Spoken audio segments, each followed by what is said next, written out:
दान् सहगण ललिता श्रीविशाखान्वितांश नमः ॐ विष्णुपादाय कृष्णप्रेष्ठाय भूतले श्रीमते भक्तिवेदान्त स्वामिनिति नामिने नमस्ते सारस्वती देवे गौरवाणी प्रचारिणे निर्विशेष शून्यवादी पाश्चात्यदेशतारिणे नमो महावदन्याय कृष्णप्रेम प्रदायते कृष्णाय कृष्णचैतन्य नाम्ने गौरत्विषे नमः। हे कृष्ण करुणा सिंधु दीनबंधु जगतपते गोपेश गोपिका कांत राधा कांत नमस्तुते तप्त कांचन गौरांगी राधे वृंदावनेश्वरी वृषभानुसुते देवी प्रणमामि हरिप्रिये कृपा सिन्धुभ्येव च पतितानां पावनेभ्यो वैष्णवेभ्यो नमो नमः। जय श्री कृष्ण चैतन्य प्रभु नित्यानंद श्री अद्वैत गदाधर श्रीवासादि गौर भक्तवृंद हरे Krishna Krishna Krishna Hare Hare Hare Ram Ram Ram Hare Hare. So till now we have seen verse number 17. युक्तहार विहारस्य युक्तकर्मसु चेष्टसु युक्तस्वप्नावबोधस्य योगो भवति दुःखः. The he who regulates his habit of eating, sleeping, recreation, and work can mitigate all material pains by practicing the yoga system. So Krishna is basically in multiple places telling Arjuna that even in this material world also we can experience happiness. There is this another shloka where Krishna says that he's uh, no one who is in knowledge, his friend to all. And because he is in knowledge, he can experience happiness even in this material world. Another place where Krishna is explaining that if you are living a regulated lifestyle, you can be free from miseries by the help of this yoga. And that is also practically seen. If somebody's eating habits are regulated, he doesn't have a, doesn't have a health issue.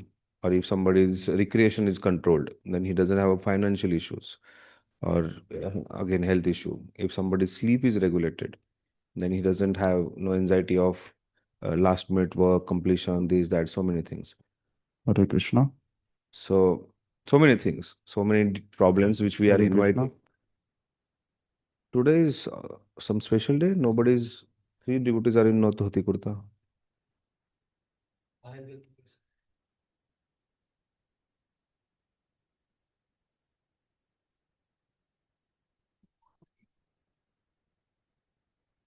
The reason of having dhoti kurta compulsion is because our consciousness will be quite streamlined.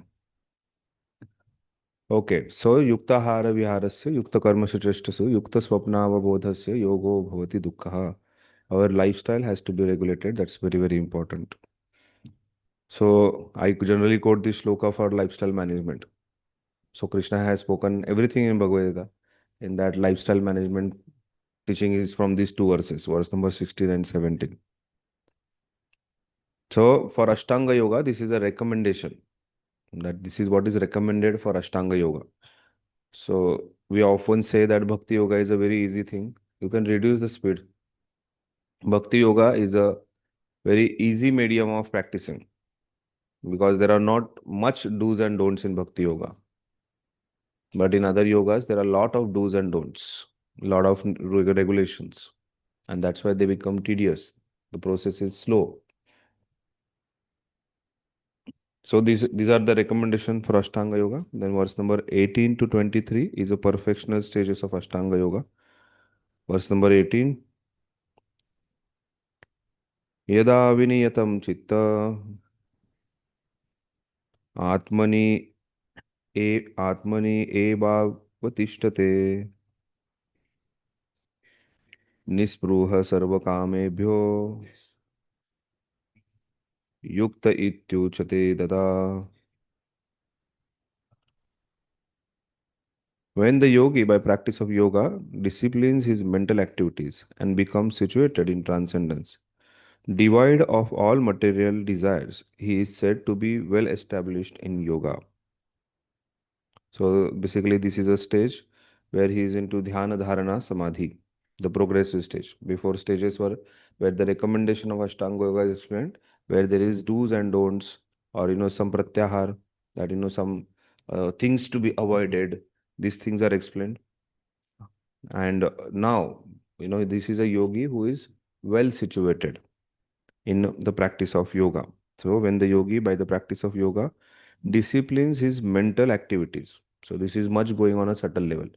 Till now, what we were discussing was sleeping, recreation, or eating.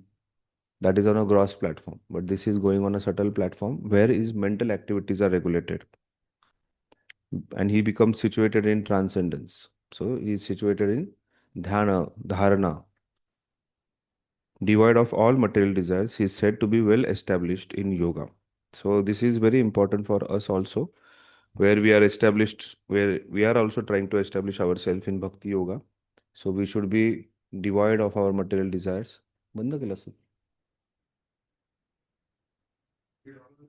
खिडकी open. Situated in transcendence म्हणजे बाबांचं स्मरण करते. Basically, he is situated in Shuddha Sattva. And somebody who is in Shuddha Sattva, he is in the meditation of Krishna. He is always in Krishna. He is basically Krishna conscious. He is conscious of Krishna. Or in Ashtanga Yoga, he has a realization of God.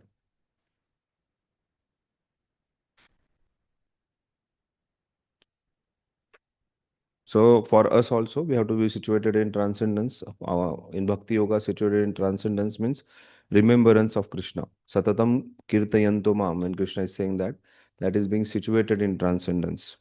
And devoid of all material desires, this is quite tough. But then eventually we have to reach to this level, that we are free from material desires.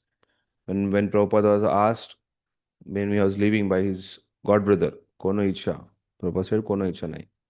Do you have any desire? When other people ask, na, आपकी आखिरी इच्छा क्या है?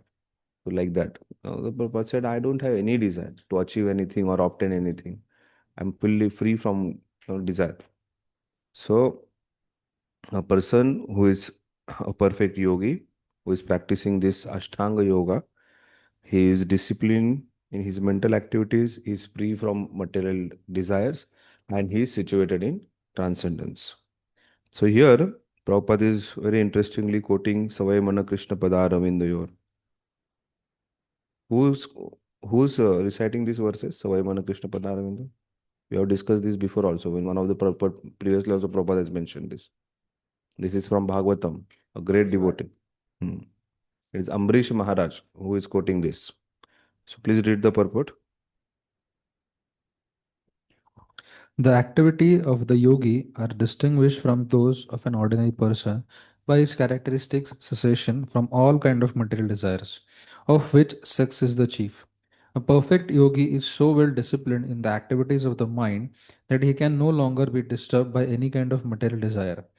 The perfectional stage can automatically be attained by a person in Krishna consciousness, as stated in Srimad Bhagavatam.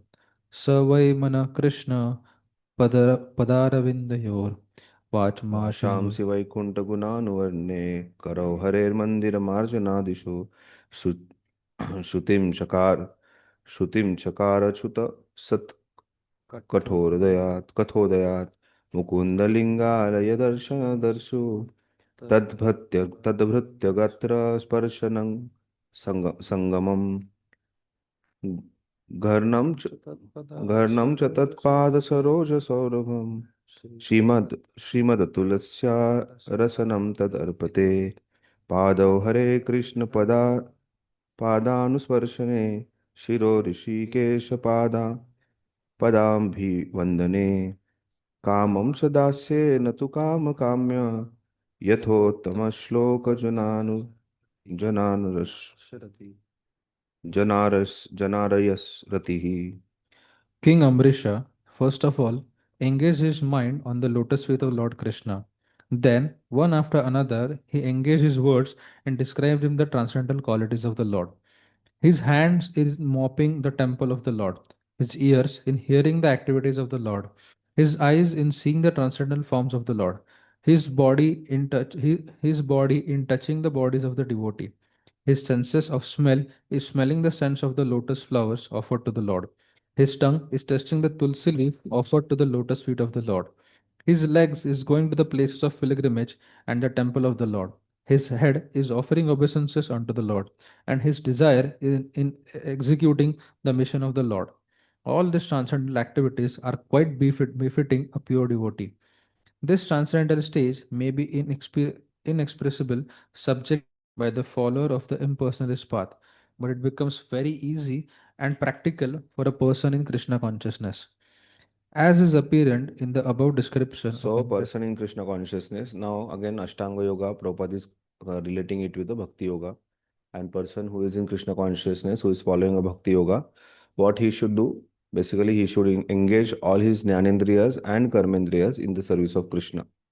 So, five Jnanendriyas and five Karmendriyas should be always engaged in service of Krishna. So, that itself will put us in transcendence. So, situated in transcendence is all our activities are for the pleasure of Lord. So, what we are eating is for the pleasure of Lord. If you are walking, if you are smelling, what we are supposed to smell? Deodorant or uh, lotus. Yeah, whatever flowers offered to us, tulasi is written here. Tulasi, which is offered at the lotus feet of Krishna, we should smell it. That is, yeah, we should eat also, but at the same time, Chatush Maharaj, when they went to Vaikunta and when Jaya Vijay episode happened, so Lord came running to meet Chatush Maharaj, so that nothing harm happens more to Jaya Vijay. So then when Lord came there, when Lord stood there, the the what is that shloka? Chandan and Tulsi mixed, that flavor of that Chandan and Tulsi mixed, which was offered at the lotus feet of Krishna. The smell of that Tulasi went into the nostril of this Chatush Maharaj. And immediately Chatush Maharaj, till that time, Chatush Maharaj were Brahmavadi. They were impersonalist. But then suddenly they became personalist after smelling the Tulasi offered at the lotus feet of Krishna. That is the power of these flowers and Tulasi, which we are eating in tons. Our ISKCON devotees have drunk Charnamrut in gallons Charnamrut and tons of Tulsi they have eaten. But after that, the consciousness is there only. Ahara nidra bhaya paitunam cha.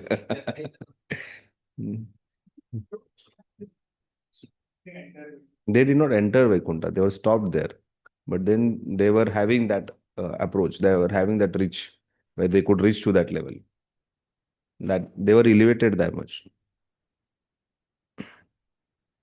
To explore, they went to Vaikuntha.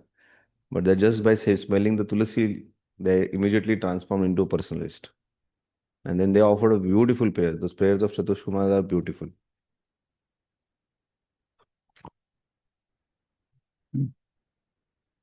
As is apparent in the above description of the engagement of Maharaj Ambrisha, unless the mind is fixed on the lotus feet of the Lord by constant remembrance, such transcendental engagement are not practical. In the devotional service of the Lord, therefore, these prescribed activities are called archana, or engaging all the senses in the service of the Lord. The senses and the mind require engagement. Simple abnegation is not practical. Therefore, for people in general, especially those who are not in the renounced order of life, transcendental engagement of the senses and the mind, as described above, is the perfect process for transcendental achievement, which is called yukta in the Bhagavad Gita.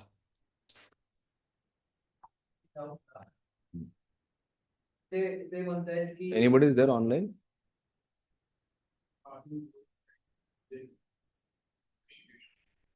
Okay. Ask in mic.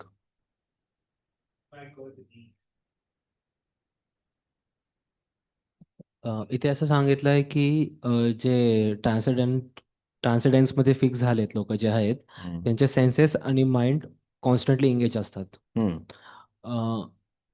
ठीक आहे, भक्ती योगा सोडून द्या. जे लोक असेच yoga practice करतात ते म्हणतात की आता आमची लेवल अचीव्ह झालेली, आता आम्हाला सेन्सेस आणि माइंड एंगेज करायची गरज नाहीये.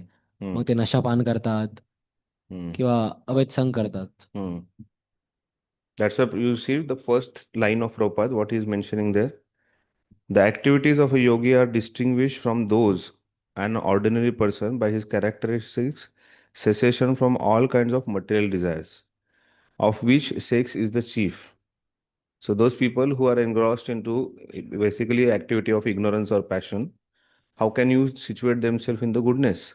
So if somebody is saying that I have achieved, that does not make him, perfect yogi. Another important thing, the stages, what we studied, Karma Yoga, Jnana Yoga, Ashtanga Yoga, in that ultimately a person has to reach to the level of Ashtanga Yoga through the stage of yoga ladder. In the Ashtanga Yoga, when he is situated in the position of Samadhi, that time this is a position of a person who is situated in Dhyana Dharana Samadhi. This is not a position of a person who is performing yama, niyama, pratyahar, asana, pranayam.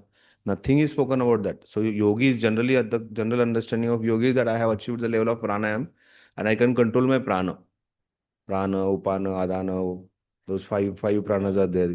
If I can control this prana, and then because I have control over the prana, I have achieved perfection. That is their understanding. No. The person who has achieved perfection is samadhi. And one who is in samadhi, completely in transcendence, does not, the very important criteria is that he is free from material desires. Material desires of sex or, whatever is the XYZ things. He is free from it. Then only he can attend, then only he can see Krishna. It cannot be a simultaneous seeing a beautiful woman and meditating on her, or enjoying with a beautiful woman and you can meditate on Krishna. It's just not possible. How can that be possible?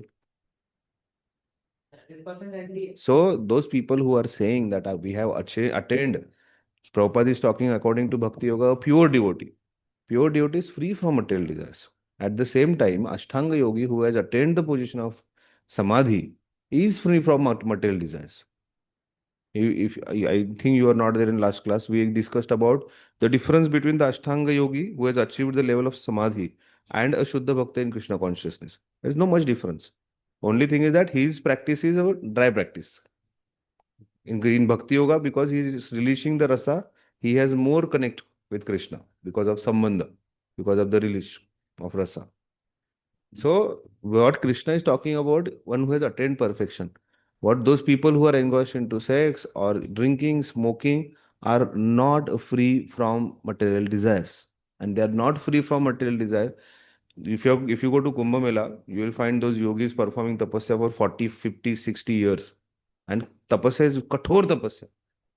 But the part of their tapasya is full of ignorance. What they will attain is at max, the level of where the ignorant people, after performing tapasya, they reach. Some siddhis they attain, basically, nothing else. And attaining siddhi is not perfection. Prabhupada to laugh at it. Prabhupada says, 25 paise ka siddhi hai. So attaining siddhi is not a perfection of a person. That is a misunderstanding of many, that if somebody has attained that siddhi after practicing some time, he has perfected his life. No, that is not at all perfection. From the ash preparing a gold, or, walking on a water, or, making somebody's life miserable or happy. That is not the job of a yogi. Yogi job is to Savai Mana Krishna Padara Vindayor. That his consciousness, his body, his mind and senses are working for the pleasure of Krishna. He is telling me if I have to touch, let me touch the body of a devotee. So that is the consciousness. He is not saying that, let me touch the body of somebody with whom I can enjoy sex. So there is no connection. If somebody is saying he is in illusion, and if somebody is accepting, he is also getting into illusion.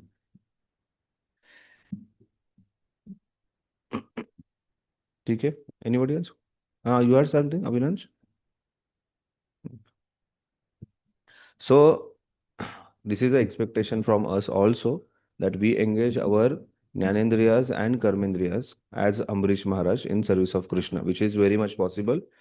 That, we use our legs for walking towards Krishna's temple. We use our hand in cleaning the temple of Lord. So that's why there is a wonderful facility of temple. And in the house also you have your deities or altar. Please do serve, place the opportunity. Use your thought process, mind in doing better service for Krishna, better per practice of our sadhana, so that our mind is completely engaged.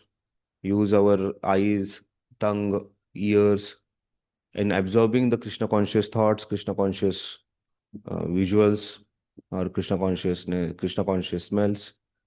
Use our tongue for speaking about Krishna, or use our tongue for for tasting. Whenever we take prasad, it's not eating prasad, it is honoring prasad. So respectfully honor the Mahaprasad of Krishna, or it is none other than the Krishna, Prabhu ka Sakshat Darshan.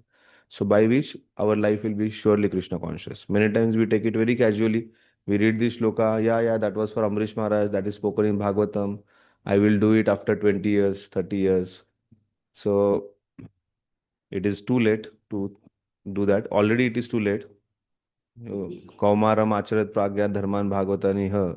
According to Prahlad Maharaj, we should have started practicing all these things at the age of 5.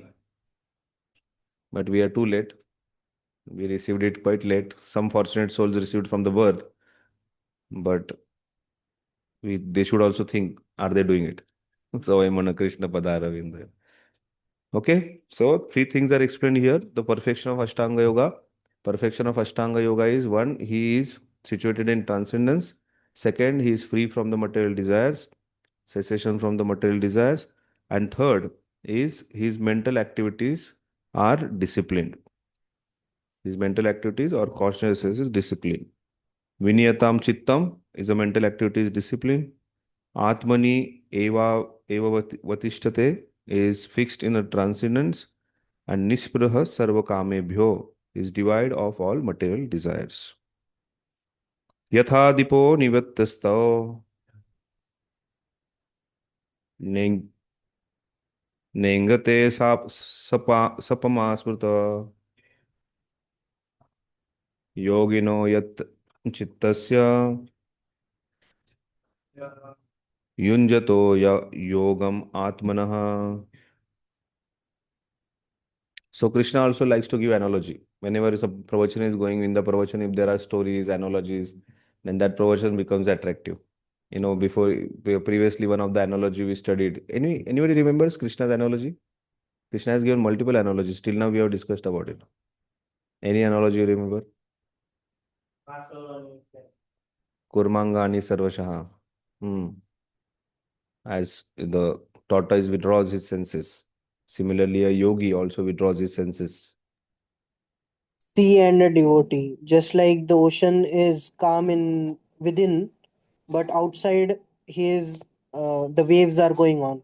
So similarly, a devotee, although from outside he might be Where is this? Where is this given in Bhagavad Gita? in the second chapter, last May. Okay. Thank you for reminding. I don't remember still. Good. Okay. And 4th chapter, Krishna gives 2 analogy.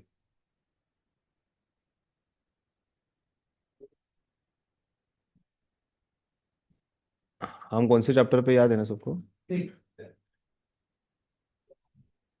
Welcome.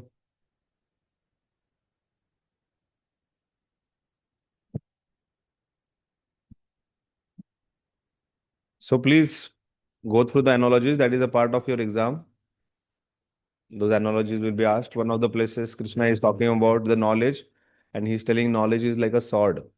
In the 4th chapter, last couple of verses, Krishna is talking about knowledge as a sword, and then we should use that as a sword and cut it. Also, Krishna is talking about knowledge as a fire. In the same chapter, there are in the 4th chapter, last few verses, Krishna is saying that knowledge is like a fire.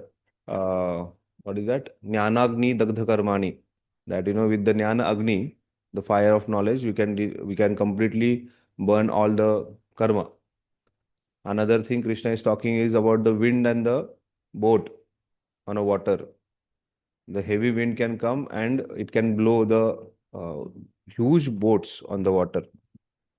Similarly, the mind also is like that, which can anything in this world can carry away the mind. So Krishna is comparing mind as a force of a wind there. So बड़े जो the big boats, it has those क्या बोलते हैं उसको shields. Shields वाला board देखा होगा ना? Shield, what they call shield only, windshield, not windshield. What they White say? color cloth is there, no? Yes. Something is some specific name is there. Anyways, so the boats moves because of that wind with the help of wind. So similarly, the mind is also so powerful. The desires. Krishna compares that wind to a desire, which can carry the mind of a fixed yogi, Krishna is saying. So similarly here also, Krishna is talking about Deepa. Let's see what Krishna is saying. As a lamp in the windless place does not waver, so the transcendentalist whose mind is controlled remain always steady in his meditation on the transcendent self. त्राटक किया है किसी ने? त्राटक, you know त्राटक yoga? I saw a Yes. part of a yoga by which you can become very focused. You can have, you know, very controlled vision, and your mind and intelligence also becomes very sharp because of that. And eyes, for it is good for eyes also. So while doing a trataka, there is a lamp which is lit up, and then you meditate on the that, you know, lamp. You observe that lamp, and you know the bottom part of the lamp, middle part of the lamp, that jyota, and then the top part of the jyot, and then that's so there it is. You cannot do tratak in the open air because that jyot is like, you know, open air. It will be moving. So Krishna is saying, as the lamp which is kept in the place which is free from the wind flow, it is steady. Similarly, a person who is situated in transcendence, that yogi is also steady like that. He is peaceful. As a lamp is in the windless place, does not waver, so the transcendentalist whose mind is controlled remains always steady in his meditation on the transcendent self. So we need to achieve this position. That's very important. Our mind, in the sixth chapter, seventh chapter, we'll see Krishna is talking about mind as an enemy and friend. That, you know, Krishna is saying that this mind is enemy, and at the same time, this mind can be friend. So we have to bring this mind to the level of friend. We have to bring this mind to the steady practitioner. Otherwise, today we are, oh, just because we are in the temple, heard some Bhagavatam class, I know we got inspired, and then yes, do it. New Year resolution, birthday resolution, anniversary resolution, this resolution, that resolution stays only for few minutes, few days. So that is like that shaky, wavery lamp. But the person whose mind is very much controlled is very steady. So a transcendentalist, this is again a perfection of yoga, Ashtanga yoga. One person who has attained a perfection in Ashtanga yoga, he does not waver because of any material desires or any attractions or allurements. He is steady. Purport: a true Krishna conscious person, always absorbed in transcendence, in constant undisturbed meditation on his worshipable Lord, is as steady as the lamp in the windless space. Today morning only, I read the famous statement of Kadamba Swami Maharaj, where he said that our devotees, they are chanting Hare Krishna. Because why they are chanting Hare Krishna? Because they have taken a vow and they have to complete 16 rounds of Hare Krishna. And then they think that I have come to complete 16 rounds, I have completed 16 rounds of Hare Krishna. But still our devotee is not steady. Our devotees are not fixed because they are not reading Shastras. You remember that quote? It's very famous. After Maharaj's disappearance also many times it was quoted. So that's so in our ISKCON, devotees are not reading Shastras properly. And that's why they are not steady in their Krishna consciousness. So completing number is not sufficient. Our meditation has to be proper, and that meditation can come by reading Shastras, Maharaj says. Every one of us is completing 16 rounds here. हो जाता है bro जी, 16 माला क्या है? But then still we are not studying the Krishna consciousness. We remember Dhurandhar 1, Dhurandhar 2, and whatnot. Our plans are like Dhurandhar. I don't know. I have not seen that movie, but Dhurandhar word itself says that is something, powerful. So, if our meditations after chanting Hare Krishna or while chanting Hare Krishna is on Dhurandhar, so it's not a steady practice of Krishna consciousness. So, तिकडूनच आलाय का आता?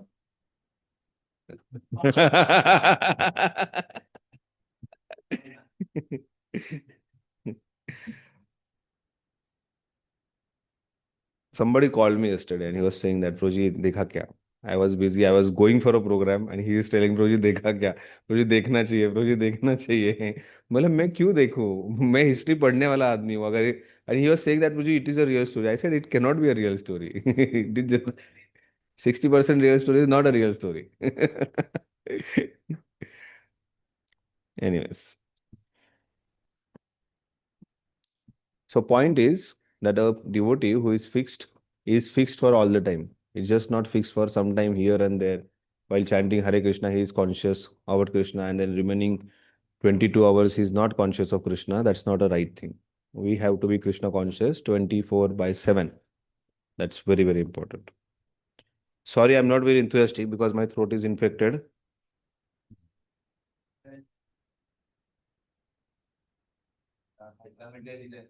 मला कुछ सांग जरा पाणी में.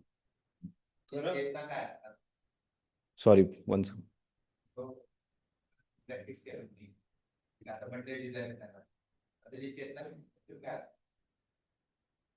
So you're asking whether he is like a pure devotee, his consciousness is, or he's conscious about Krishna.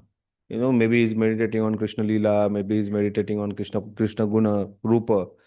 So similarly, Ashtanga Yogi is meditating on Paramatma form only. And he's trying to catch that Paramatma form in his heart. Mainly the Ashtanga Yogi meditates on that Chaturbhuja Vishnu form, which is Paramatma form. Some of the Ashtanga Yogis, they have understanding of Krishna as Brahmajyoti. That is impersonalist. And that's why Ashtanga Yogi's achievement is either impersonalist Brahman or Paramatma. Because they don't have a much understanding of a personal form of Krishna or the personal living exchanges. And that's why Bhakti Yogi, what they can experience, they cannot experience.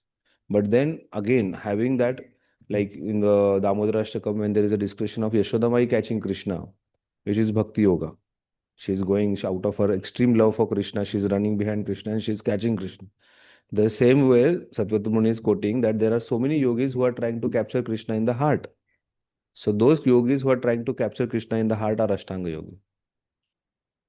Okay, so they also meditate on that either Chaturbhuja Paramatma form or they meditate on Brahman. Yes.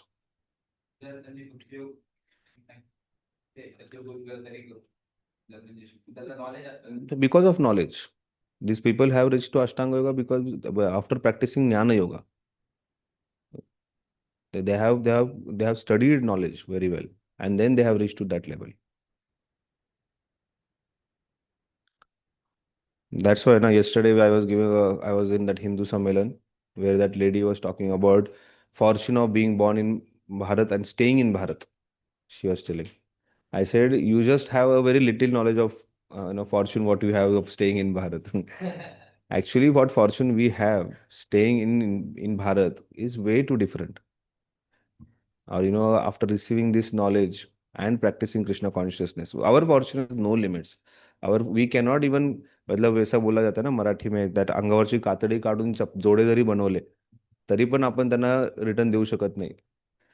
तेवढा that much fortune is showered by Prabhupada on us, Chaitanya Mahaprabhu on us, that we have directly attained something which is supreme, which is best. If you go on understanding, they have to, first of all, the karma kand people are maximum people are stuck up in karma kand. Then they come to sakama karma and nishkama karma. After practicing sakama and nishkama, they understand that they have to study, understand, gather the knowledge. They reach to the level of jnana yoga.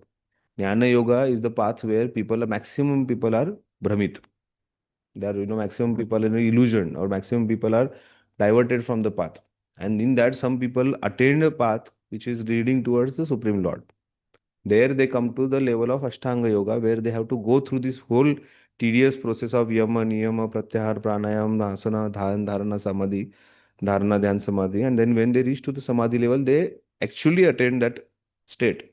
Once they attain a level of Samadhi, if somebody has, by the mercy of devotees or Krishna, if they have knowledge of personal form of Lord, they reach to Santaras. Or they reach to they can even attain Vaikuntha, but that is very rare. Maximum Ashtanga Yogi meditate on Paramatma. And some Ashtanga Yogi, they meditate on Brahman. And then after that, after going to that level, it's not end of that. After seeing that beautiful form of Krishna, there is further that they have to come to the level of Bhakti Yoga, where they have Sambandha with Krishna. In that Sambandha, they exchange loving reciprocation. The rasa is released. And after releasing that rasa, they actually situate themselves in Vaikuntha in the form of servant. Matlab some sambandha is established. And then that bhakti yoga or that perfection of a human or perfection of that living entity is attained. That otherwise you see so many times Prabhupada say that if somebody is in the platform of Brahma Jyoti, if somebody has attained Brahma Jyoti, there are great chances of him falling down. Because Brahma Jyoti, there is no relish, there is no rasa, he is not able to render service. The Jivera Swarupa Krishna Nityadas, he is the Jiva's Swarupa. Nature of a Jiva is servant of Krishna. So because he is not getting a service, he has no rasa there. So there are chances of him again coming and trying to derive some rasa in material world. Obviously, there also some Brahmavadi by the association of a devotee, especially by the association of Lord Shiva and the Kailasha. There is chances of them getting elevated to Vaikuntha. But for that also they have to practice Bhakti Yoga. That's very important. So हमें वो ऐसे ही मिला है. And we are taking it very, very casually. We have attained it without any endeavors. I don't know how many of you are actually Ashtanga yogis. None of us would sit like this if we are Ashtanga yogis in previous life. We can't sit for more than 5 minutes. Next position is like this. And then when it comes to dhyana, dharana, samadhi, how much meditation? As soon as we close our eyes, what comes in front of our eyes is a question mark. The mobile screen comes, or some lady comes, or anywhere, or our dear dog may come. Anything can come in front of our eyes. But if Vrindavan Chandra is coming in front of our eyes, rather than his lotus feet are coming in front of our eyes, that is a perfection. That's very important. Yes. Okay, Ji, divert. Yes, bro. you told that to reach at that particular platform also they require knowledge. Yes. So then in between they do not feel like थोड़ा तो कुछ तो समझ में आया होगा या थोड़ा knowledge तो आया होगा. So because of which Very they would divert their part and they would come to Bhakti Yoga instead of practicing Ashtanga Yoga and all. Sorry, bro. Please say again. Roji, you said that they are having knowledge, and because they are Hmm. having knowledge, then they reach that particular path. So, Yes. if they are having knowledge, Hmm. then why don't they change their path and come to Bhakti Yoga instead of practicing and going in that Yeah, particular you are right. Their knowledge is either impersonalist Brahmavadi knowledge. See, knowledge of Brahmavadi is also no less. Or knowledge of Paramatma, understanding is also no less. They have that much of knowledge. They don't have the knowledge of sarva dharman parityajya mamekam sharanam vrajam. In that also, for them, like, I was talking to one of the person who is a sannyasi for a really long time, and he is studying knowledge. What he has picked up from this verse, sarva dharman parityajya mam ekam sharanam vraja, aham tvam sarva pape bho moksha ishama. He's saying, okay, moksha is guaranteed, or, I should not fear, I should give up all the attachment. But then he picked up the word ek from there. And then he started being impersonal, saying that everything is one. Krishna is clearly mentioning that you give up all your attachment, all your understanding, and surrender to me. Where Krishna is using this word Eka, he is telling Arjuna that you surrender to me. That's understanding coming because of Prabhupada. But then there are many Brahmavadis, they saying that there Krishna is talking on Sharanam Eka. You just surrender to one. And that one is impersonalist one. So if somebody has that much of knowledge, they will understand that only.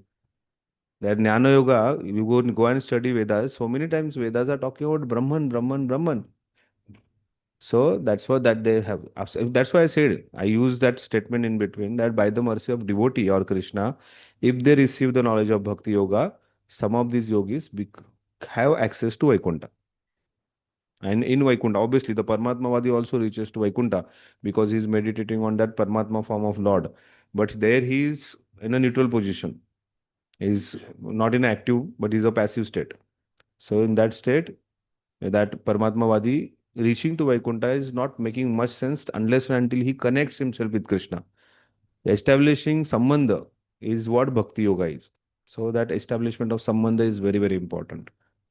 Yes.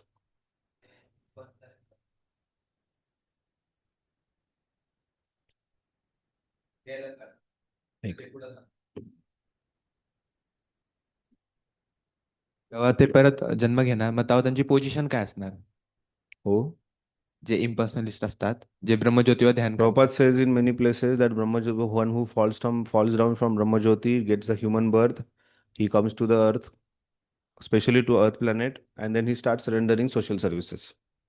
After rendering social services, then from Mano Seva, slowly he practices Madho Seva. It may take lifetimes, Prabhupada said, to reach to that level. But he begins with social services. But he will get human birth on this earth planet, and being born in earth planet is a very special thing. When we study cosmology, there we'll understand. I think we took this in Vidyashram, you remember? Yeah, in the cosmology it is so nicely explained that the effect of Kali Yuga, all four yugas, are not observed on any other planets. It is just observed on this Bhuloka. There are Bhuloka, Bhuvarloka, then Janalok, Tapalok, Satyalok, all these lokas are there. The effect of all Chatur Yugas are seen, and especially the effect of Kali Yuga is seen on this particular planet, Bhuloka. And that's why those who are born, like demigods are standing in a queue to take birth on this earthly planet. Why it is said? You must have heard this. No, all these Vaishnavas who born in a devotee family are demigods. They glorify. I don't accept. Seeing maybe some demigods have landed. No, our devotees, sorry, no offense towards everyone, but there are devotees who have come and told me, Proji, my son is like a demigod. He's born in a devotee family and his activities are so amazing. And now that son and father don't show their face because son is in teens now. And they really don't show me face. His all demigod activities have turned into something else now. Sorry, no offense to anyone, but that happens. Closely seen, that's why.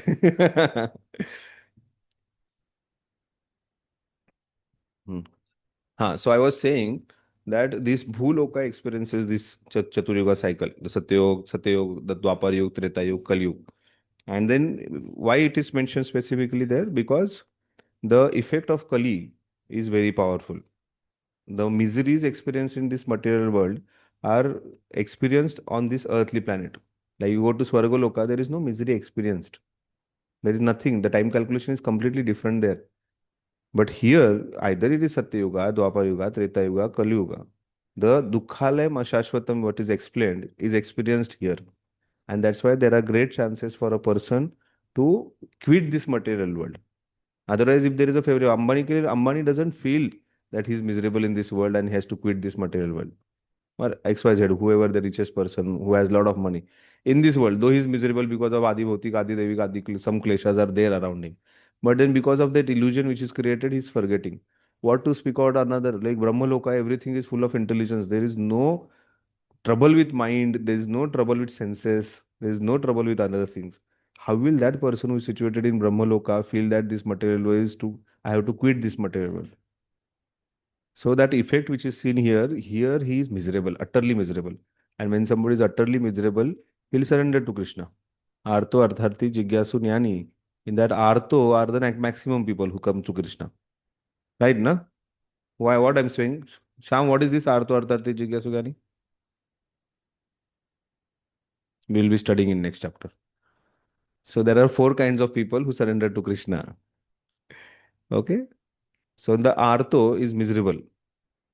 They are crying babies. So the crying babies will go to whom? Krishna.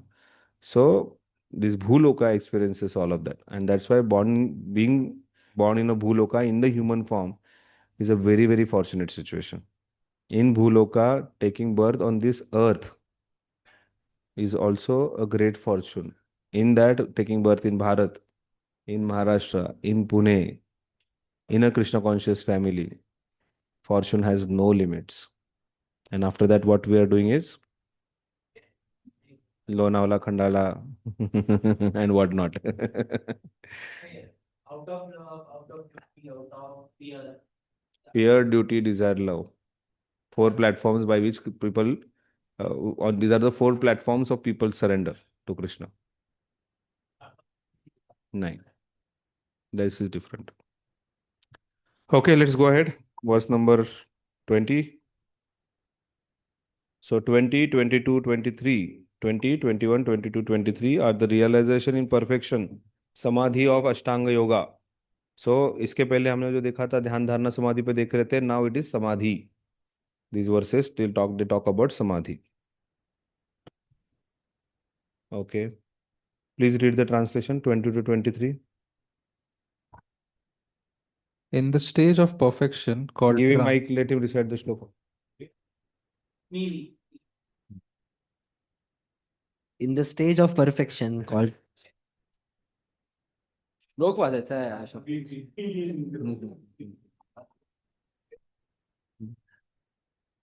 यत्रो परत्मते चित्तं निरुद्धं योगसेवया यत्र चैवात्मनात्मानं पश्यानात्मनि तुष्यति सुखमत्यन्तिकं यत्तत् बुद्धिग्राह्यम् अतीन्द्रियं वेति यत्र न चैवयं स्थितश्चलति तत्त्वतः यं लब्ध्वा चापरं लाभं मन्यते नाधिकं ततः यस्मिन् स्थितो न दुःखेन गुरुनापि विचल्यते तं व्ययत्खत्स्मयोग योगसंजितम्. Read translation. In the stage of perfection called trance or samadhi, one's mind is completely restrained from material mental activities by practice of yoga. This perfection is categorized by one's ability to see the self by the pure mind and to relish and rejoice in the self. In that joyous state, one is situated in boundless transcendental happiness, realized through, through transcendental senses, established. Thus, one never departs from the truth, and upon gaining, he thinks there is no greater gain. Being situated in such a position, one is never shaken, even in the midst of greatest difficulty. This indeed is actual freedom from all miseries arising from material contact.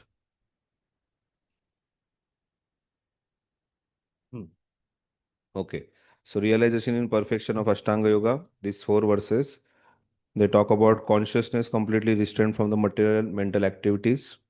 One thing, a quality which is sin. The second is one can see the self by pure mind and be satisfied with it. Third one gets the boundless spiritual bliss by spiritual intelligence, not material senses. Third, one is never deviated from the truth of one's spiritual nature. Fourth is having obtained this, he thinks that there is no greater gain than this. Fourth, fifth, sixth, situated in full determination, one never shaken, even in the greatest difficulties. Okay. Book Madhun.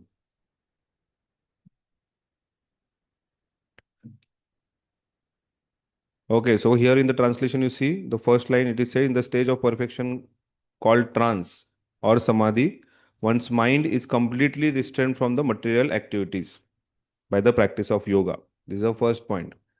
Second point, this perfection is characterized by one's ability to see the self by pure mind and relishes and rejoice in the self. So he is relishing and rejoicing in the self because of the pure mind is the second point which is to be understood. In that joy state, one is situated in boundless transcendental happiness. So he is completely in a transcendental happiness realized through the transcendental senses.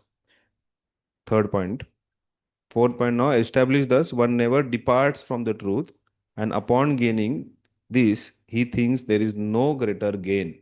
So he'll never leave this path of Ashtanga Yoga once he's attained that transcendental happiness.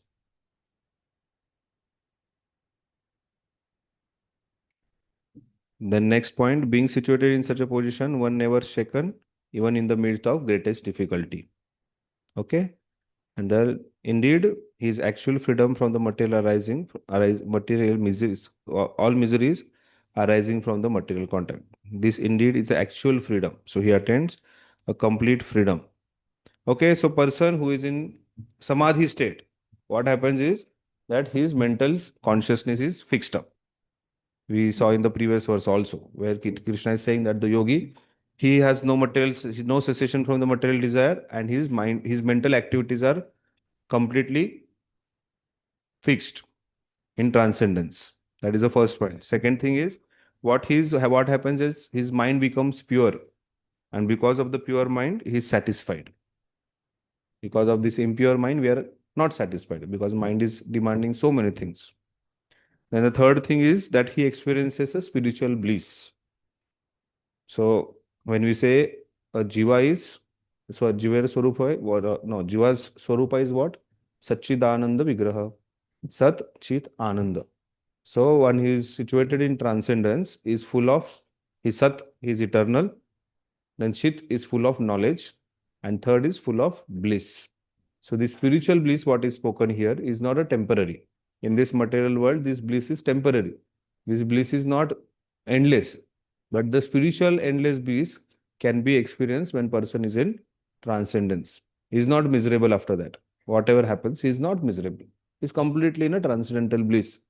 So one who is situated in samadhi level is at that level. And that's why there is no much difference between a person in a samadhi and person who is a pure devotee.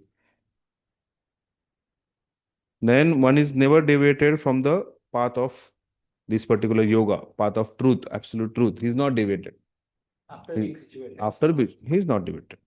And then he is he has nothing else to obtain. Kono ichha nahi.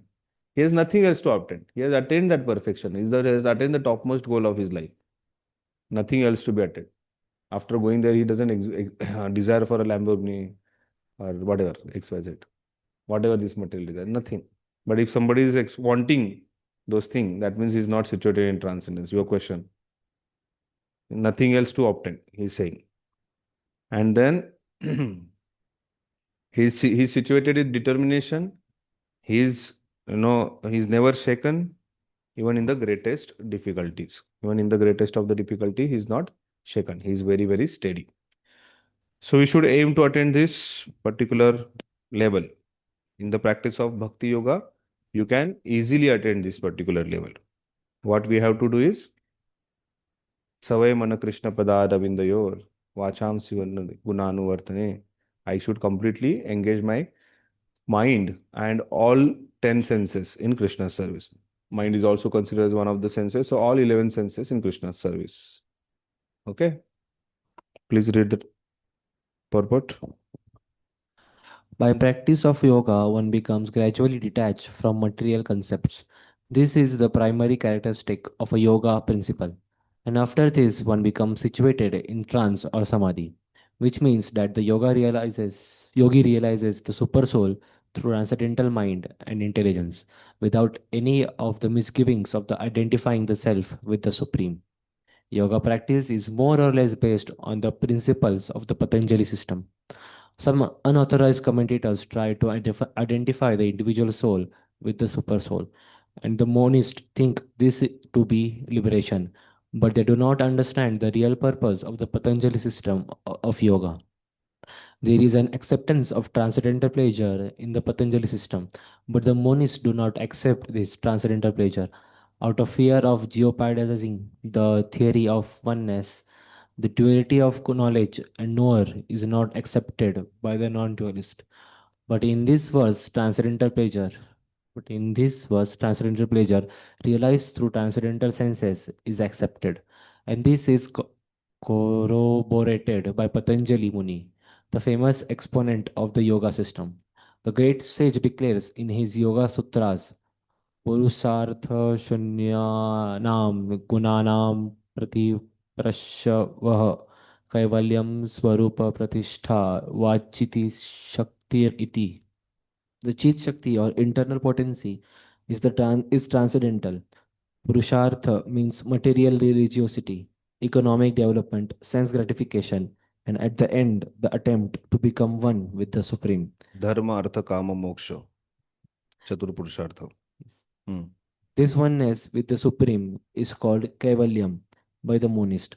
But according to the Patanjali, this Kaivalyam is an internal or transcendental potency by which the living entity becomes aware of his constitutional position.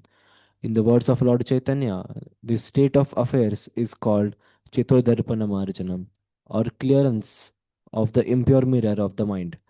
This clearance is actually liberation or bhava maha davagni nirvapanam.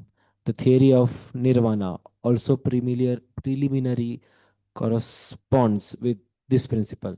In the Bhagavatam 2.10.6, this is called Swarupena Vyavasthiti. The Bhagavad Gita also confirms this situation in this verse. After nirvana or material cessation, there is a manifestation of spiritual activities or devotional service to the Lord, known as Krishna consciousness. In the words of Bhagavatam, Swarupena Vyavasthiti, this is the real life of the living entity. Maya or illusion is the condition of spiritual life contaminated by the material infection. Liberation from this material infection does not mean destruction of the original eternal position of the living entity. Patanjali also accepts this by his words Kaivalyam Swarupa Pratishtha Va Chitti Shakti Riti. This Chitti Shakti or transcendental pleasure is real life. This is confirmed in the Vedanta Sutra 1112 as Anandamayo Bhyasat. This natural transcendental pleasure is the ultimate goal of yoga and is easily achieved by execution of devotional service or bhakti yoga. Bhakti yoga will be vividly described in the seventh chapter of Bhagavad Gita. In the yoga system, as described in this chapter, there are Okay. two. Okay, continue. This is important. In the yoga system, In the yoga system, as described in this chapter, there are two kinds of samadhi called samprajanta samadhi and asamprajanta samadhi. When one becomes situated in the transcendental position by various philosophical researches, he is said to have achieved samprajanta samadhi. In the asamprajanta samadhi, there is no longer any connection with mundane pleasure, for one is then transcendental to all sorts of happiness derived from the senses. When the yogi is once situated in the transcendental position, he is never shaken from it. Unless the yogi is able to reach this position, he is unsuccessful. Today's so called yoga practice, which involves various sense pleasure, is contradictory. The yogi indulges in sex and intoxication is a mockery. Even those yogis who are attracted by the siddhis, perfections, in the process of yoga are not perfectly situated. Yogi, if yogis are attracted by the byproducts of yoga, then they cannot attain the stage of perfection, as okay. stated in this verse. I hope that answers your question. Persons, therefore, indulging in the make show practice of gymnastic feats or siddhis should know that the aim of yoga is lost in that way. The best practice of yoga in this age is Krishna consciousness, which is not baffling. A Krishna conscious person is so happy in his occupation that he does not aspire after any other happiness. There are many impediments, especially in this age of hypocrisy, to practice Hatha Yoga, Dhyana Yoga, or Jnana Yoga, but there is no such problem in executing Karma Yoga or Bhakti Yoga. As long as the material body exists, one has to meet the demands of the body, namely eating, sleeping, defending, and mating. But a person who is pure Bhak- Bhakti Yogi or in Krishna consciousness does not arouse the senses while meeting the demands of the body. Rather, he accepts the bare necessities of life, making the best use of a bad bargain, and enjoys transcendental happiness in Krishna consciousness. He is called towards incidental occurrences, callous. He is callous towards incidental occurrences such as accidents, diseases, scarcity, and even the death of the most dear relative. But he is always alert to execute his duties in Krishna consciousness or Bhakti Yoga. Accidents never deviate him from his duty, as stated in the Bhagavad Gita 2:14. Agama Agamapayino Nityastam Statikshva Bharata. He endures all such incidental occurrences because he knows that they come and go and do not affect his duties. In this way, he achieves the highest perfection in yoga practice. Hmm. Hare Krishna. So Prabhupada in this purport is talking about Chiti Shakti. Chiti Shakti is the eternal Shakti. It's a pleasure giving Shakti. Is by the when somebody is situated in a transcendence is actually situated in the Chit Shakti. Chiti Shakti is mentioned here.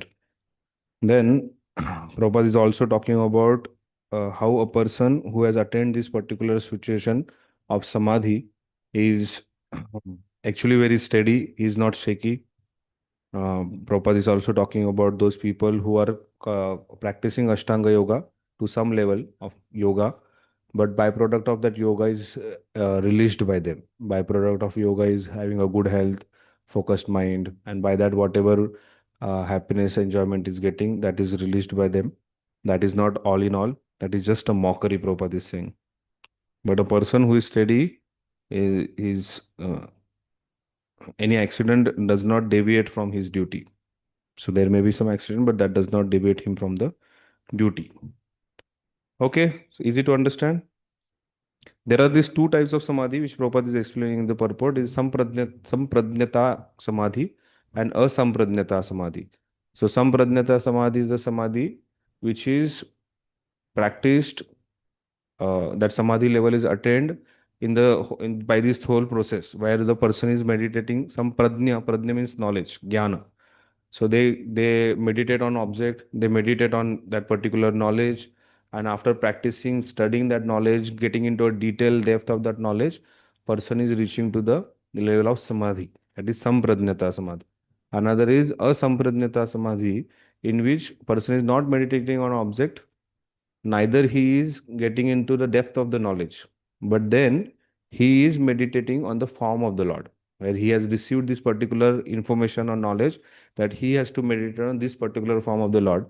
And some person who attains that like position of samadhi is in fact mentioned to be a more steady person. Sampradnyata is not very steady, but asampradnyata is more steady because he has neither gone through this process. Yet though he has not gone through this process, still his meditation is fixed on the Paramatma form, super soul form of the Lord. And that's why the asampradnyata samadhi is more steady, which gives one person a freedom from this material anxieties or material cessation difficulties. Anyways, that is just for a knowledge. Nothing to do with our practice of bhakti yoga, संप्रज्ञता और असंप्रज्ञता. मतलब ने ऐसा नहीं है, but not very important. Okay, any question till now? Okay, verse number 24 to 32.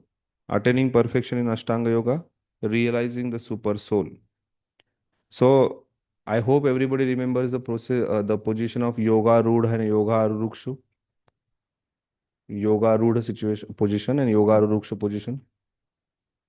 We ever studied this?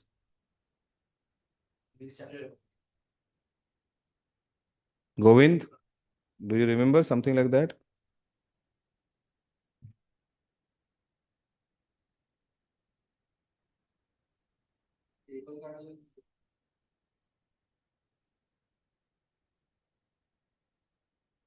How many of you know Yoga Rudha and Yoga Ruksha Krishna? I have heard the words, but I don't know exactly, right? Okay, say it. What is Yoga Rudha?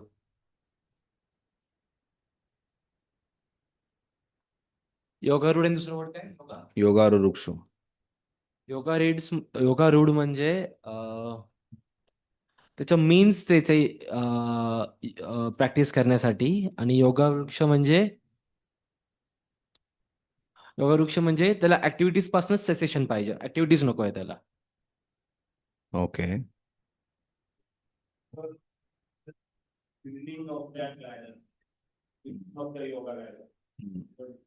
Beginning means what? Beginning of which ladder?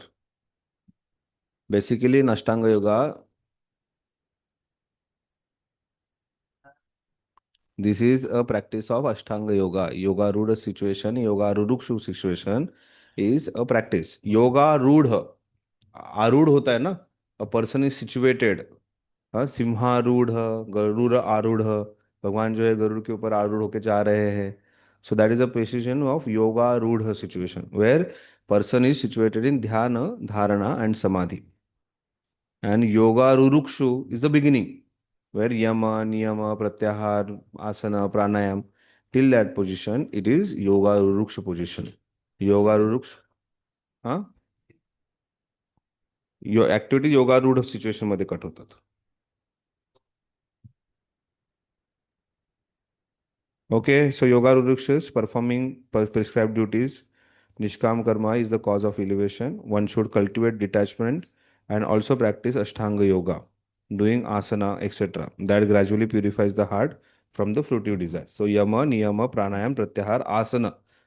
Till that position is yoga ruruksha position. Then comes the yoga rudha position when one is completely purified of material desires. He can give up the Nishkama karma yoga and practice Ashtanga yoga exclusively. Thus, one neither acts for a sense gratification nor engages in the fruitive activities. This is the stage of a steady meditation, that is dhyana. Okay, so why I said this? Because verse number 24 is talking about 24 and 25 is talking about the practice of yoga rudha situation, practice of yoga rudha person. It is good to make notes. We are a student. This is an academic course. This is not a satsanga program where we come ISKCON se USKCON and then we go out ISKCON se USKCON. नहीं तो चली जाएगी मुस्कान. But that is about the blasphemy of a devotee, निंदा, वैष्णव निंदा, ISKCON से USKCON. नहीं तो चली जाएगी मुस्कान. But when it comes to भक्ति शास्त्र, इस कान से इस हृदय में जाना चाहिए, इस बुद्धि में जाना चाहिए. Okay. So methods of attaining yoga rudha situation, yoga rudha stage. Say yoga rudha stage is the right word. I hope everybody understood yoga rudha stage. Govind, what is yoga rudha stage?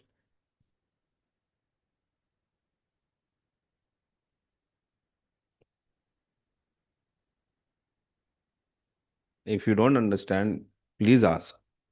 We are in the classroom. I'm your teacher. You are my student. Student should inquire. Sham, what is yoga rudha stage? Performing prescribed duties is yoga rudha stage. Prescribed duties are to be performed in karma yoga. That is called as a vihita karma. Yes, Param Karna Prabhu. Yoga rudha stage.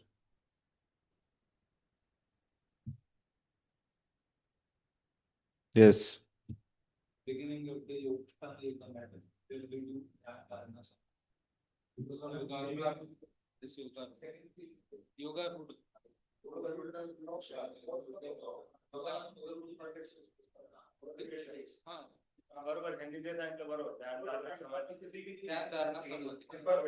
Yoga rudha.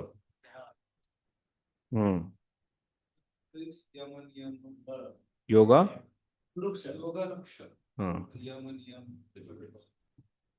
Or anything else? Starting phase आहे भक्तीची नाही, अष्टांग योगाची.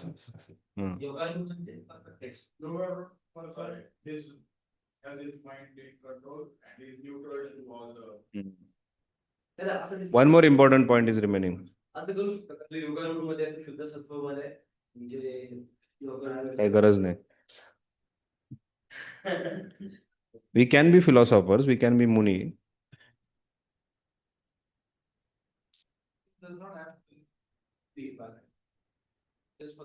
This is for them. Krishna is telling. Krishna is talking about jnana, karma, ashtanga. Ashtanga yoga is the important yoga which is Krishna is explaining here, which maximum people wants to follow. That is the stage which people, if they go through the ladder, that is one of the ladder which they have to cross to reach to Bhakti yoga. हम लोग lift में बैठे, हम लोग सीढ़ी से नहीं जा रहे हैं ना, लिफ्ट से हम लोग भक्ति योगा मिला हुआ है.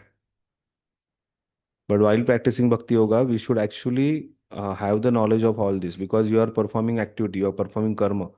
And if that karma is only for the sense gratification, there is nothing to do with connection with Krishna, then you are not practicing yoga. You are still on the platform of karma kanda. Like you are a working person, and if you are not offering donation to the temple, or if you are not utilizing that money for going for yatra, if you are not using that money for basically a Krishna conscious activity, then you are just being a sense gratifier. And if you are a sense gratifier, there is no connection with Krishna. Okay, I am not a sense gratifier. Okay, who am I? Am I a Sakama Karma Yogi or Nishkama Karma Yogi? Even a Bhakti Yogi has to think about it. Because he's performing a karma, my karma is sakama or nishkama. He has to think. While knowing this knowledge, while studying this knowledge is helping me to reach to the level of bhakti yoga. Is it helping me in my bhakti yoga to progress, or this knowledge is just gathering of the knowledge, putting something in my head and no transformation? Information. There is no transformation. Whether I am situated in jnana yoga or no, that has to be observed. Similarly, while practicing Ashtanga Yoga, like while practicing Bhakti Yoga, there are certain, we also have do's and don'ts. We also have to have a restricted lifestyle. So Pratyahara is there. Apart from that, our devotees are told from the beginning, there are no rules for chanting Hare Krishna. And then I have seen devotees after 20 years also lying on a bed and chanting Hare Krishna. I've seen. That's what I'm saying. No, after a few years, we should realize that I should take bath, sit on asana, at least in Padmasana, and properly in a erect position, chant Hare Krishna. Come se come, at least basic minimum, that much asana at least we should perform. And we also know that asanas are to be performed for keeping this body healthy, because body without soul cannot practice Krishna consciousness. Soul without body cannot practice Krishna consciousness. So that understanding is that. Apart from that, we also have, dhyana dharana samadhi mein, we are not trying to capture Krishna in the heart, but our meditation has to be Krishna. Our Krishna consciousness means what? In our Chetana, we are always conscious about Krishna. So some part of this also will help us. And that's why this knowledge is very helpful for us. This is not irrelevant. That's why I said this. When he said, "Na apne matlab ka nahi," I said, no, it's not matlab ka. It is not to be practiced thoroughly. But then this knowledge is equally very important for us. Like see, you're working. When you're working, it is sakama or nishkama that has to be observed. Because we being a devotee of Krishna, it has to be nishkama karma yoga. That's why nishkama karma is close to bhakti yoga. Ashtanga, perfection of Ashtanga yoga is close to bhakti yoga. I have explained when I was explaining about Nishkama Karma Yoga, that time also I was explaining. It is close to Bhakti Yoga. Nishkama. You don't have any kamana. You are earning that money exclusively for Krishna, for God.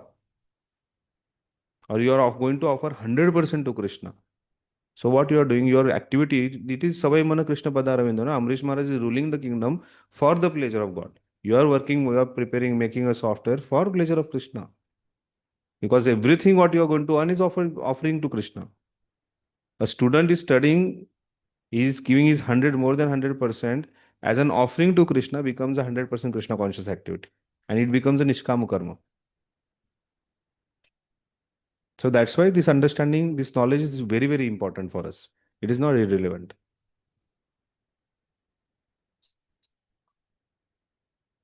No, it's a perfection of Ashtanga Yoga.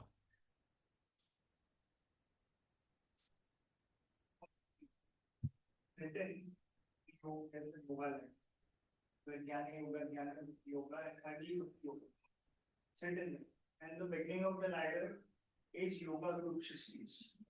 Right. The highest is called Yoga Guru. Yeah. So in the Yoga ladder, many times it is explained, the Ashtanga Yoga, that is Samadhi, is attaining Bhakti Yoga. That's what I said. There is no much difference between Ashtanga Yogi who is in Samadhi level and Bhakti Yoga. Only difference is of rasa. Because that person is also going to attain a Vaikuntha in Shantaras. Ekdam neutral position.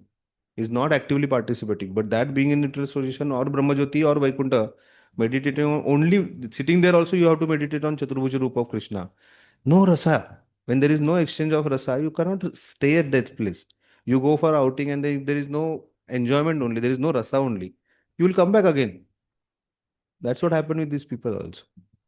So that's why they have to experience that rasa and practice bhakti yoga. For experiencing rasa, bhakti yoga is the solution.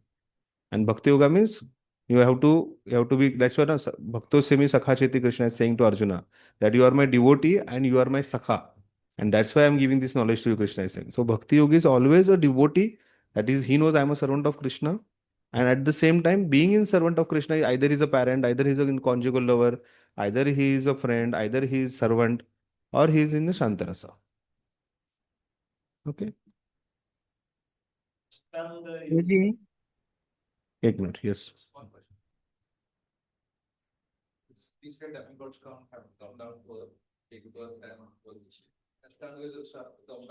No. Ashtanga Yogi who has attained perfection to the level of Samadhi, if he is meditating on Brahman, he will be reached to Brahma Jyoti. See, when Prabhupada is talking about Brahma Jyoti, say people have to come down.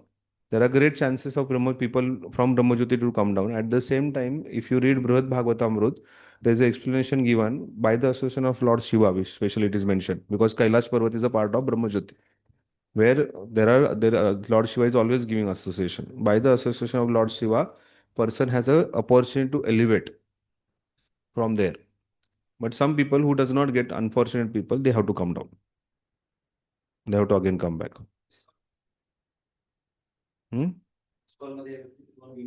See, when acharyas are commenting, this is not ISKCON view. This is a Gaudiya view. There are two views of Gaudiyas. Some Gaudiya acharyas have mentioned that from Brahmajyoti nobody comes down. Some Gaudiya acharyas have mentioned that people come down from Brahmajyoti. And both the things are logical. When acharyas have difference of opinion, we have to understand the context, first of all. I have to understand why and what he's mentioning.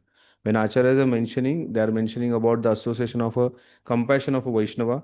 By the compassion of Vaishnava, some Vaishnava will reach there to elevate them from that particular position to higher planets. And when some acharyas are saying that if there is no association of devotee, or like for Lord Shiva or Narad Muni, these are the two personality who approaches people. Narad Muni also sometimes goes to Brahmajyoti and delivers people from there. So if such a Vaishnavas are not going there, then those people have to come down and again follow the process and go on. There are multiple places you will find the difference in some understanding of acharyas. So we have to take both. That's important. And we have to give primary importance to a sampradaya acharya, immediate acharya, that is Srila Prabhupada. हा? काय म्हणाला तू हेच चुकतं.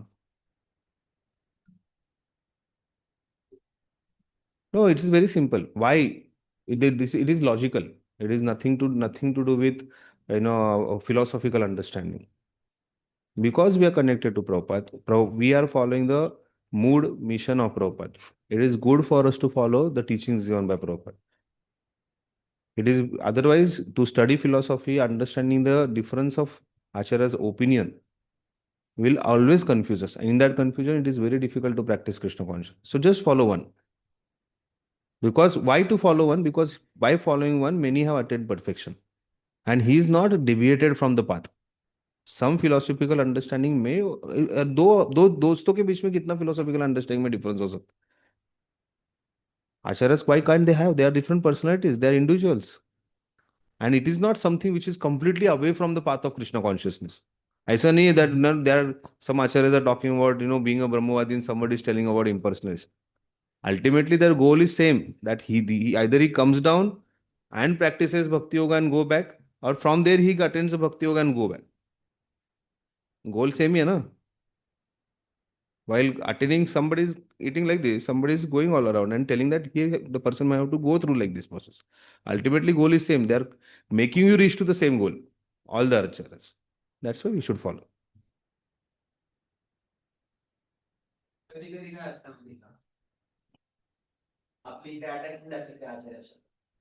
That is emotional. We should not be emotional. No, just because you have studied only him. If you study Jiva Goswami, you will become extremely, if you are a philosopher, if you study Jiva Goswami, you will be extremely attached. Only thing is that it is very tedious to study and understand Jiva Goswami.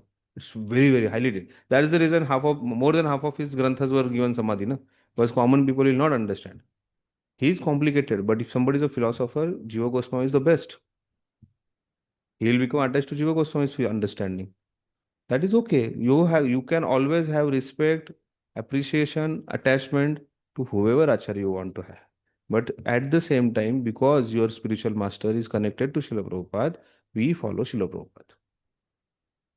And again, same thing I'm telling you. If there is this another understanding, because he has brought the topic, there are some more controversies. There are some more difference of opinion. One of the difference of opinion is Jiva never falls from a spiritual world. So many acharyas say, but at the same time, there are few more acharyas who say that he has to come back. And then Jiva's falling or not falling. That is one of the very favorite topic of Raghav. Jiva fall. So what we are following is Srila Prabhupada. And the logical understanding, because I am in this organization, which is established by Prabhupada, I have, it is Prabhupada who brought me. It's not an emotional attachment. It's really being logical. Third thing is that my spiritual master, my succession is the medium is Acharya, my founder Acharya is Prabhupada. I have accepted voluntarily my Shiksha Guru is Srila Prabhupada. So my Shiksha Guru's Shiksha are maybe little bit different than the Shiksha Guru or other Acharyas. I follow them because ultimately the goal, what we are going to reach is same. If it is deviating from the goal, then you have always an opportunity to change. There was one person, he suddenly developed understanding that only a guru who is born in a Brahmin family is a qualified guru. And that's why after Bhaktivinoda Thakur, this sampradaya is not authentic sampradaya. And then he left Bhaktivinoda Thakur, Bhaktisiddhanta Swami Thakur and Prabhupada. And then what is he doing now? He's initiating people at 4 rounds. He is allowing tea, coffee, onion, garlic is allowed. And all those things are happening. And then where is his organization? Limited to that particular city with few people. So he is helping people for sense gratification also. And then he's at the same time telling that I am a Brahmana, born in a Brahmin family, and I am qualified guru. Others are not qualified. He rejected his own spiritual master. Then what is the connection? He's suddenly developing connection with, I think, Vishwanath Chakravarti Thakur. No, that is not important. Who? I told him yesterday, he was telling me who. I said, who will never be answered by me. So that's a very unfortunate. And that's why this connection, झाड़ का पत्ता जो होता है ना, as soon as it is separated from the tree, कहाँ से separate होता है? झाड़ होता है, उसका ब्रांच होता है, फिर ब्रांच को एक छोटा सा ये होता है, ट्विग होता है, उधर से वो पत्ता कनेक्टेड रहता है. अगर वो पत्ता वहां से डिस्कनेक्ट हो जाता है, उसका सिचुएशन क्या हो जाता है? वो ड्राई हो जाता है, यूजलेस हो जाता है. Till the time it is connected to the tree, it is nice, एकदम टवटवीत. So if you want to be alive in Krishna consciousness, so connection है ना, your immediate connection is your Shiksha Guru and Diksha Guru. And then your connection is with Prabhupada. Then your connection is with Bhaktisiddhanta Swami Thakur. And then further. Okay? Guruji, Bola. my question was you mentioned right now that the uh, yogis who practice Ashtanga Yoga, they sort of वो heart का कुछ connection आपने बोला था ना, that they carry Krishna in their heart or something. They are trying to capture Krishna in the heart, in the Yes, samadhi. yes, and in our this thing. But what if somebody does not have a heart? So what will he do? Heart in the sense, not in that sense. If somebody is not, He is heartless. yeah,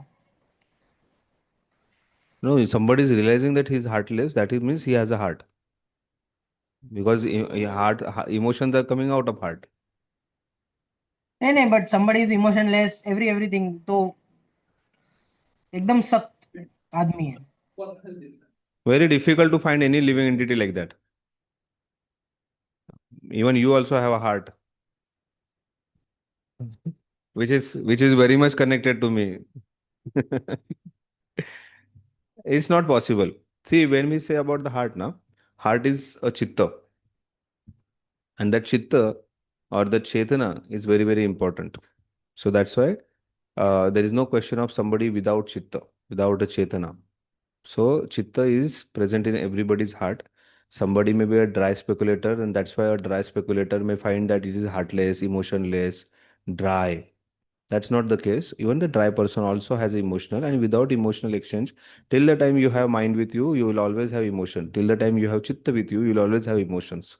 Till the time you are carrying your intelligence with you, you will always have emotion.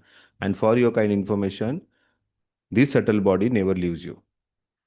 It is always with you in the impure state and later on a pure state. Okay? Okay, bro. Okay. So we'll stop here. My throat is not allowing me to speak. I have to give 2 important programs apart from this important program. Thank you very much. Thank you for Releasing. So, please make notes. It will be very helpful. I have not forgotten that devotees have not submitted their essays.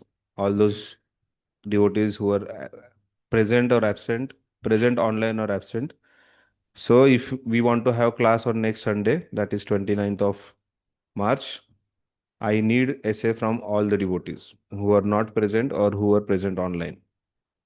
Soft copy.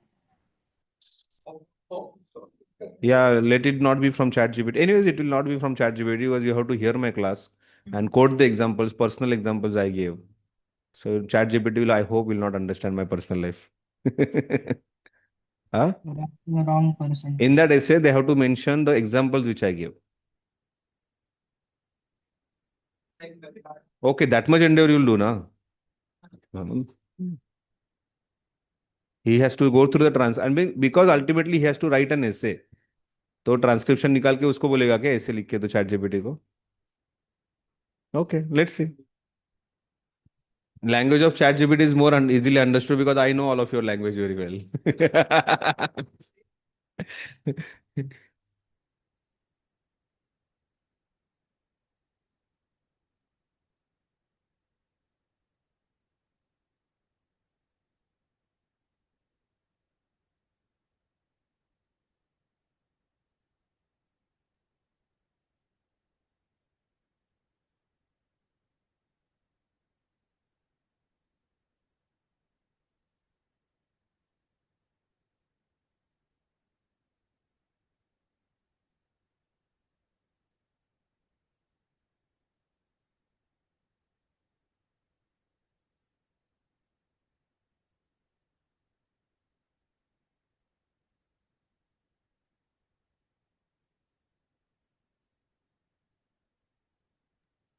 Not able to hear anything.